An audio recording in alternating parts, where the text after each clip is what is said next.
എന്നാൽ ശിശുവിനെ പ്രസവിച്ചു കഴിയുമ്പോൾ ഒരു മനുഷ്യൻ ലോകത്തിൽ ജനിച്ചതുകൊണ്ടുള്ള സന്തോഷനിമിത്തം ആ വേദന പിന്നീടൊരിക്കലും അവൾ ഓർമ്മിക്കുന്നില്ല. യോഹന്നാൻ എഴുതിയ സുവിശേഷം 16-ാം അധ്യായം 21-ാം തിരുവചനം.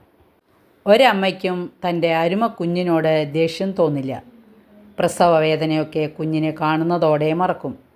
നമ്മെ സ്വർഗരാജ്യത്തെത്തിക്കാൻ യേശുക്രിസ്തു എത്രമാത്രം വേദന സഹിച്ചു. ഓരോ രക്ഷപ്പെടുത്തലിനും ആരെങ്കിലും വേദന സഹിക്കണം.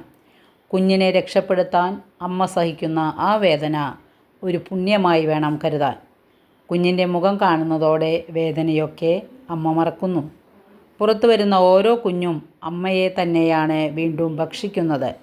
അമ്മയുടെ ശരീരത്തിൽ മുലപ്പാലിൻ്റെ രൂപത്തിൽ കുഞ്ഞിൻ്റെ ഭക്ഷണം ദൈവം ക്രമീകരിച്ചിരിക്കുന്നു.